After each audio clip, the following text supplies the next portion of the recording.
السلام علیکم۔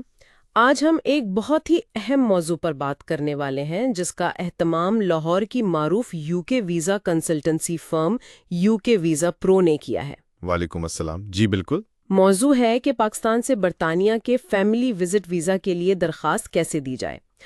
بہت سے لوگ ہوتے ہیں جو اپنے پیاروں سے ملنے برطانیہ جانا چاہتے ہیں۔ جی بالکل، یہ خواہش تو بہت عام ہے۔ تو آئیے اس سارے عمل کو کیا کہتے ہیں تفصیل سے سمجھتے ہیں کہ اس میں کیا کچھ شامل ہے۔ ضرور۔ سب سے پہلے تو یہ بتائیں، یہ جو فیملی وزٹ ویزا ہے کیا یہ کوئی الگ سے ویزا کیٹیگری ہے؟ دیکھیں، اصل میں برطانیہ کے ویزا سسٹم میں نا فیملی وزٹ کے نام سے کوئی علیحدہ اسپیسیفک کیٹیگری نہیں ہے۔ اچھا، جی، یہ جو سٹینڈرڈ وزٹر ویزا ہوتا ہے نا، اسی کے زمرے میں آتا ہے۔ او اچھا، یعنی سٹینڈرڈ ویزا ہی ہے۔ جی ہاں، اسی ویزا پر آپ فیملی سے ملنے، دوستوں سے ملنے، کوئی شادی بیاہ ہو یا اللہ نہ کرے کوئی جنازہ ہو، اس میں شرکت کے لیے جا سکتے ہیں، ٹھیک۔ چھٹیاں گزارنے بھی جا سکتے ہیں۔ البتہ یہ جاننا ضروری ہے کہ اس ویزا پر آپ وہاں برطانیہ میں کام نہیں کر سکتے۔ بالکل، یہ تو اہم بات ہے۔ جی، نہ ہی کوئی سرکاری فنڈز لے سکتے ہیں اور نہ ہی بہت لمبے عرصے کے لیے رک سکتے ہیں۔ عام طور پر 6 مہینے تک کی اجازت ہوتی ہے۔ 6 ماہ، ٹھیک ہے، یہ واضح ہو گیا۔ اچھا، تو پھر کون لوگ ہیں جو اس ویزا کے لیے اپلائی کر سکتے ہیں اور وہ بنیادی شرائط کیا ہیں؟ دیکھیں، بنیادی شرط تو یہ ہے کہ جو بھی درخواست دے رہا ہے اسے یہ ثابت کرنا ہوگا کہ وہ دورے کے بعد واپس آ جائے گا، برطانیہ چھوڑ دے گا۔ یعنی واپسی کی نیت۔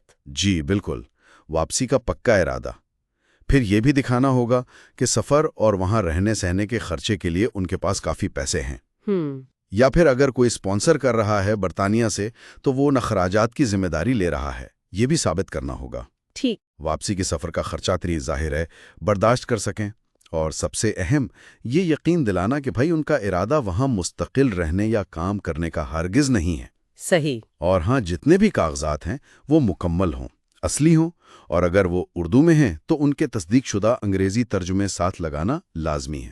اچھا، تو عملی طور پر یہ درخواست جمع کروانے کا طریقہ کیا ہے؟ کیا سٹیپس ہیں؟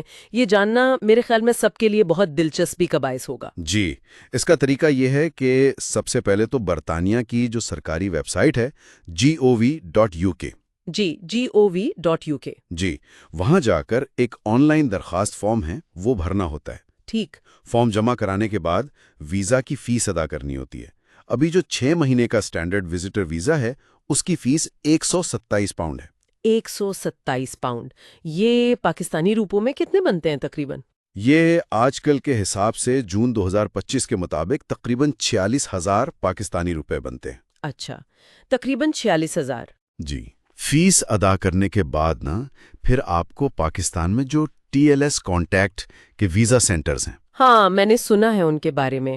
کہاں کہاں ہیں یہ؟ جی، یہ اسلام آباد، لاہور، کراچی اور میرپور میں ہیں۔ ان میں سے کسی ایک سینٹر میں بائیو میٹرک اپائنٹمنٹ بک کرنی ہوتی ہے۔ بائیو میٹرک یعنی انگلیوں کے نشانات وغیرہ؟ جی بالکل، انگلیوں کے نشانات اور آپ کی ڈیجیٹل تصویر لی جاتی ہے، اور اسی اپائنٹمنٹ پر آپ کو اپنے سارے ضروری کاغذات بھی جمع کروانے ہوتے ہیں۔ اچھا۔ کچھ کاغذات آج کل آن لائن اپلوڈ کرنے کا آپشن بھی ہوتا ہے اپائنٹمنٹ سے پہلے۔ آپ نے کاغذات یعنی دستاویزات کا ذکر کیا، مجھے لگتا ہے یہ سب سے نازک حصہ ہے۔ کون سے دستاویزات ہیں جو بالکل لازمی سمجھی جاتی ہیں؟ آپ نے بالکل صحیح کہا، دستاویزات ہی سب کچھ ہیں۔ اس سارے پروسیس میں ان کی حیثیت مرکزی ہے۔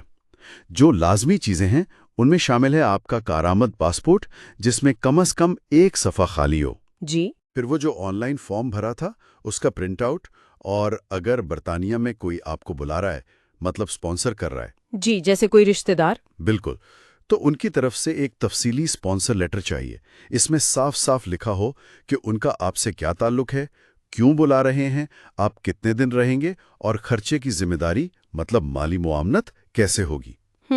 ساتھ میں اسپانسر کے اپنے کاغذات بھی چاہیے، جیسے ان کے پاسپورٹ کی کاپی یا BRP کارڈ کی کاپی، جس سے پتہ چلے کہ وہ قانونی طور پر برطانیہ میں ہیں۔ صحیح۔ اور ان کے پتے کا ثبوت بھی۔ پھر آپ کو اسپانسر کے ساتھ اپنا تعلق بھی ثابت کرنا ہے، جیسے FRC، فیملی رجسٹریشن سرٹیفکیٹ یا نکاح نامہ اگر میاں بیوی ہیں تو۔ ٹھیک ہے۔ اس کے علاوہ جو بہت اہم ہے وہ ہے پاکستان میں آپ کے مضبوط روابط کا ثبوت۔ مضبوط روابط سے کیا مراد ہے؟ اس سے مراد ہے کہ آپ کے یہاں کیا مفادات ہیں جو آپ کو واپس آنے پر مجبور کریں گے، جیسے آپ کی نوکری کا خط، اگر کاروبار ہے تو اس کے کاغذات، کوئی جائیداد ہے تو اس کی دستاویزات، یا یہاں آپ کے بیوی بچے والدین ہیں ان کی تفصیلات۔ سمجھ گئی، یعنی ایسی چیزیں جو ثابت کریں کہ آپ واپس ضرور آئیں گے۔ بالکل۔ پھر کم از کم پچھلے 6 مہینے کی بینک سٹیٹمنٹ بھی لازمی ہے۔ 6 ماہ کی؟ جی، اور ایک بات کا خاص خیال رکھیں کہ درخواست دینے سے بالکل پہلے اچانک کوئی بہت بڑی رقم اکاؤنٹ میں نہ ڈلوائی گئی ہو، اس سے شک پیدا ہوتا ہے۔ یہ بہت اہم نقطہ ہے۔ جی، اور یاد رہے تمام اردو دستاویزات کے تصدیق شدہ انگریزی ترجمے ضروری ہیں۔ یہ جاننا بھی اہم ہے کہ ایک اندازے کے مطابق تقریباً 42% درخواستیں مسترد ہو جاتی ہیں۔ اوہ، 42%! یہ تو کافی زیادہ شرح ہے۔ جی ہاں، کافی زیادہ ہے، اور اس کی ایک بڑی وجہ اکثر یہی ہوتی ہے کہ دستاویزات یا تو نامکمل ہوتی ہیں یا کمزور ہوتی ہیں۔ تو اس سب معلومات کی روشنی میں درخواست دینے والوں کے لیے اس کا کیا مطلب ہے؟ مطلب کن باتوں کا خاص خیال رکھنا چاہیے؟ کیا کوئی عام غلطیاں ہیں جن سے بچنا ضروری ہے؟ دیکھیں، اس کا سیدھا مطلب تو یہ ہے کہ درخواست کو بہت سنجیدگی سے اور بہت احتیاط سے تیار کرنا چاہیے۔ مسترد ہونے کی جو عام وجوہات ہیں نا، ان میں اکثر یہی ہوتا ہے کہ درخواست گزار پاکستان کے ساتھ اپنے مضبوط روابط ثابت نہیں کر پاتا، اچھا۔ یا پھر یہ تاثر جاتا ہے کہ ان کے پاس سفر یا قیام کے لیے پیسے کافی نہیں ہیں، یا بعض اوقات سفر کا مقصد واضح نہیں ہوتا۔ سب سے بڑا چیلنج، جیسا میں نے کہا، یہی ثابت کرنا ہے کہ آپ کے پاس پاکستان واپس آنے کی ٹھوس وجوہات ہیں۔ صرف بینک میں پیسے دکھا دینا کافی نہیں ہوتا اگر آپ یہ نہ ثابت کر سکیں کہ آپ کا یہاں کوئی مستقبل ہے، کوئی جڑیں ہیں، جیسے کوئی پکی نوکری ہے یا خاندان کی ذمہ داریاں ہیں۔ صحیح۔ اور اگر کسی کی درخواست پہلے کبھی رد ہو چکی ہو یا کوئی اور پیچیدگی ہو، تو بہتر ہے کہ کسی اچھے تجربہ کار ویزا کنسلٹنٹ سے مشورہ کر لیا جائے۔ واقعی ایسا لگتا ہے کہ ایک کامیاب درخواست کے لیے بہت باریک بینی سے تیاری کی ضرورت ہے۔ ساری بات مکمل اور واضح دستاویزات پر آ کر ٹھہرتی ہے۔ بالکل درست فرمایا آپ نے۔ پاکستان سے اپنے مضبوط تعلق کو مؤثر انداز میں پیش کرنا اور اپنے ہر دعوے کے لیے مستقل اور قابل بھروسہ ثبوت دینا، یہی کامیابی کی کنجی ہے۔ ہر کاغذ آپ کی کہانی کا ایک حصہ ہے، اور ضروری ہے کہ یہ پوری کہانی ویزا آفیسر کو قائل کر سکے۔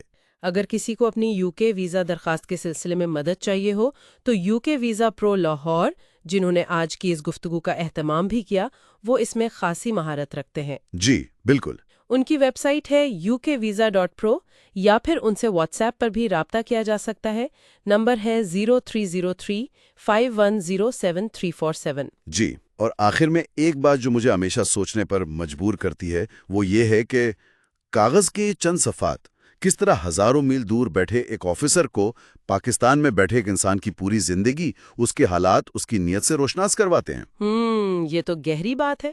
جی، تو ان دستاویزات کا مؤثر ہونا، قائل کرنے والا ہونا، یہ واقعی بہت بہت ضروری ہے۔